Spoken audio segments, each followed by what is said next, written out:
بڑی معذرت کے ساتھ ایک بات کہہ دوں، گناہ کر کے نبی کی اولاد کو بھی عزت نہ ملی؟ قرآن دیکھ لیں، اٹھا کے پڑھ لیں، یا بنی اسرائیل یا بنی اسرائیل یہ بنی اسرائیل کون سے لوگ ہیں؟ یہ کوئی چڑیا کوبے ہیں؟ بنی اسرائیل کا مطلب ہے اے اولاد یعقوب، اے اولاد یعقوب، اے اولاد، اور اولاد یعقوب کا شجرہ نسب کیا ہے؟ یعقوب علیہ السلام ابن اسحاق علیہ السلام ابن ابو الانبیاء ابراہیم علیہ السلام۔ اور قرآن نے کیا بتایا؟ آپ برا نہیں مانے میری بات کا، ہاں، اور اگر آپ برا مانتے تو 50,000 بار مانے، یہ بھی آپ سن لیں۔ جب حقائق سے پردہ اٹھتا ہے نا تو پھر کنکھیوں سے اشارے ہونے لگتے، چہرے اترنے لگتے ہیں۔ لیکن یہ بات اچھی طرح یاد رکھنا، میں قادری ہوں، قادری، اور قادری منہ دیکھ کر بات نہیں کرتا۔ میرے مرشد، ہم لوگ تو بہت رعایت کرتے ہیں، اس لیے کہ ہماری اوقات ہی نہیں ہے، نصیحت کرنے کا ہمیں حق ہی نہیں ہے۔ ہم تو کہتے پیارے آقا کے پیارے دیوانوں، غوث پاک خطاب کرتے تھے، کہتے تھے اے ملحدو سیدھے رہو۔ انہیں حق تھا، انہیں حق تھا، مجھے کوئی حق نہیں ہے، اس لیے کہ میں بھی آپ ہی لوگوں میں سے ہوں۔ خطاب آپ سے بعد میں ہوتا ہے، اللہ جانتا ہے، پہلے میں اپنے آپ سے، کیونکہ میں آپ سے زیادہ مجرم، گنہگار، سیاہکار، اللہ کی مخلوق میں سب سے زیادہ برا کوئی انسان ہے تو وہ امین القادری ہے، مجھے اس کا احساس ہے، لیکن بٹھایا ہے تو حق بولوں گا۔ ہاں، اے اولاد یعقوب، اور نتیجہ کیا؟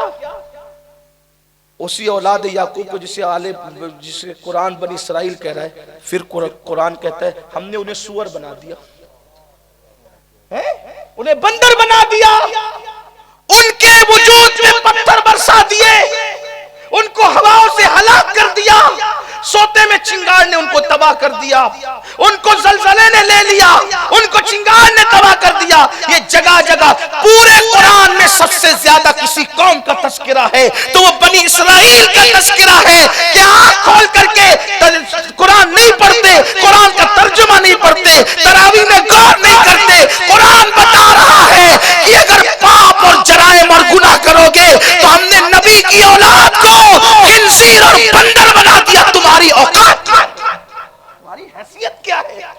انہوں نے پاپ کیا، انہوں نے مردوں کے ساتھ بدفعلی کی تو ہم نے پتھر ان پہ برسائے۔ کون تھے وہ؟ اولاد پیمبر تھے، اولاد پیمبر۔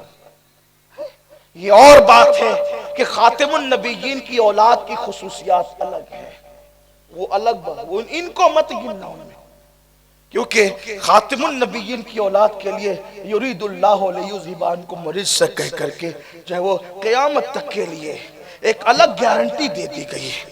کیونکہ بات جب محبوب کی امت کے لیے الگ لہجے میں بات ہوتی ہے تو محبوب کی اولاد کے لیے بھی الگ لہجے، آپ ملا نہیں سکتے وہاں۔ لیکن یہ بھی سن لیں آپ کہ ہوا نا ان کے ساتھ، ہوا کہ نہیں؟ اچھا، اولاد پیمبر تھے، اور میری اس پہ مجھے بہت حیرت بھی، میں سوچتا ہوں تو میں کیا بتاؤں کہ میری کیفیت کیا ہوتی ہے سب، لیکن دیکھیے یہ ضرور کہتا ہوں بہت دیر تک سوچتا رہتا ہوں۔ آج کسی کے شجرہ نسب میں کسی کو شک ہو سکتا ہے، لیکن جن کو اولاد پیمبر خدا کے، ان کا شجرہ نسب کتنا پرفیکٹ ہوگا، یہ بات ہے۔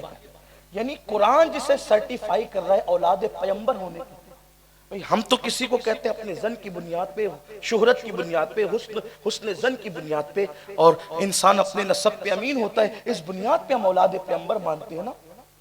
اگر کوئی معاذ اللہ جھوٹ بول دے تو اس کی زبان تو نہیں پکڑ سکتی، اور بات ہے، نہ اس کا فرض قبول ہے نہ اس کا نفل قبول ہے، وہ لانتی ہے، لیکن اتنا تو ضرور ہے نا کہ ہم مان لیتے ہیں کہنے پہ۔ مگر بنی اسرائیل کا اولاد پیمبر ہونا کتنا یقینی ہے، اور ساتھ میں یہ بھی ہے، ساتھ میں یہ بھی ہے کہ انہیں سور بنا دیا، بندر۔